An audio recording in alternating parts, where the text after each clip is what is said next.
Merhabalar, mutfağıma hoş geldiniz. Bugün mutfağımda şöyle güzel bir Maraş tavası yapacağız. Maraş tavası için malzemelerimiz: burada benim 2-4 adet patlıcanım var, orta boy, 3 adet Charleston biber, 2 adet orta boy kuru soğan, 4 adet domates, şöyle bayağı bir sarımsak kullanacağım. Siz de bol kullanın, güzel olur. Yarım kiloda kuşbaşı etim var, yağlı bir et. Eğer sizin kullanacağınız et yağsızsa muhakkak kuyruk yağı ilave edin derim. Benim yağlı olduğu için kuyruk yağı kullanmayacağım. Şimdi tavamızın yapımına geçelim.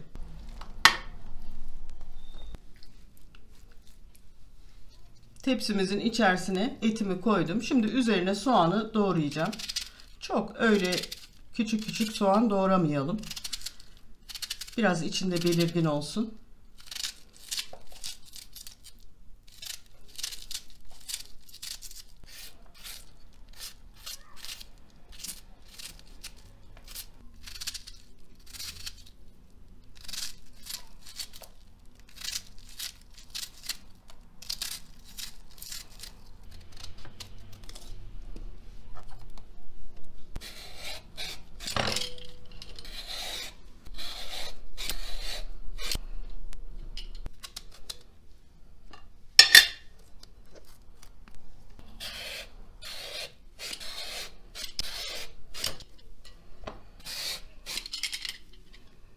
Evet, patlıcanlarımı alacalı şekilde soydum. Şimdi doğrayacağım.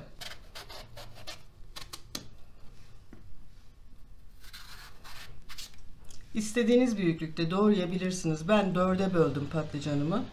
Şöyle yine kuşbaşı şeklinde doğruyorum.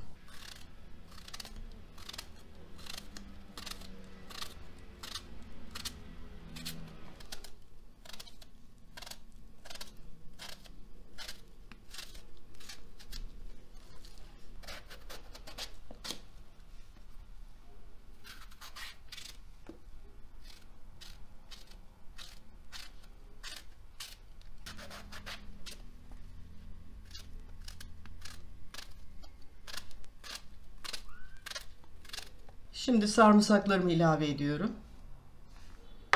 Çok küçültmeyeceğim.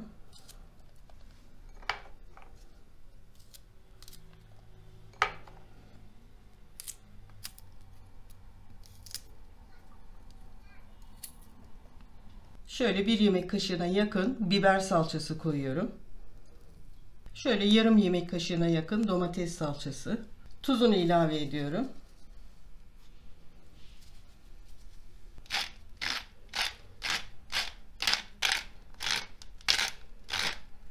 Karabiber ilave ettim. Şimdi biraz kimyon ilave ediyorum. Şöyle çay kaşığının ucuyla. Şöyle bir dolu tatlı kaşığı pul biber ilave ediyorum. Bu hem çok güzel renk veriyor hem lezzet veriyor. Sıvı yağımı ilave ediyorum üzerine.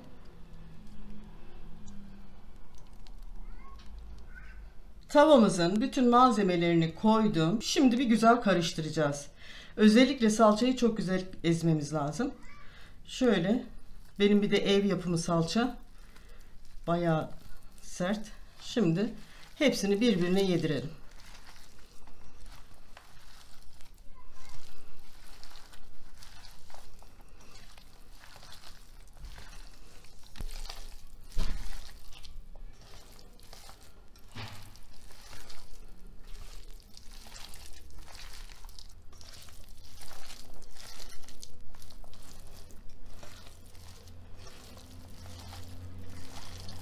Şöyle bir güzel düzleyelim. Sebzeler ve et orantılı bir şekilde olsun.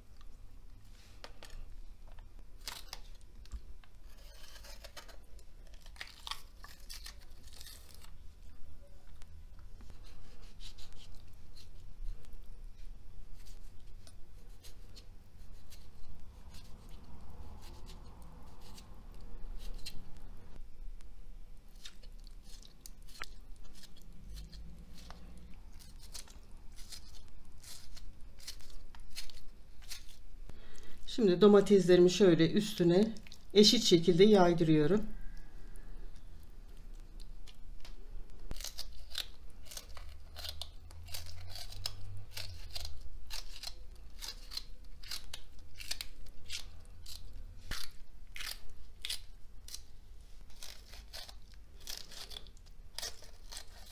Biberlerimi de doğradım. Çok küçük doğramayalım. Şöyle hafif aralara biberleri sıkıştıralım. Şöyle bir yemek kaşığına yakın tereyağım var. Onu şöyle küçük küçük şöyle elimle alacağım. Ara ara yerleştirelim.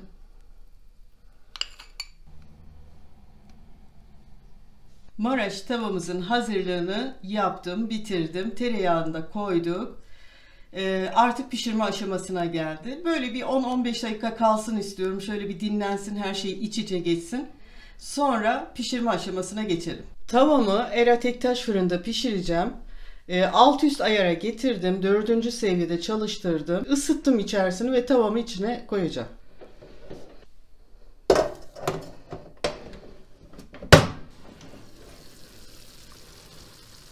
Çok güzel pişiyor tavamız. Her taraf eşit şekilde pişiyor arkadaşlar. Gayet güzel.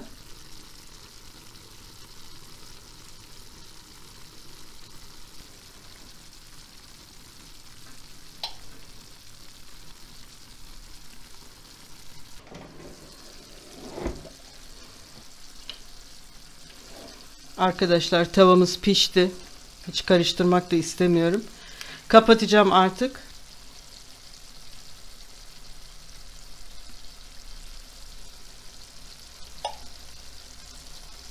Tam 40 dakika kadar sürdü pişmesi. Gayet güzel pişirdi. Şimdi geri kapağını kapatıyorum.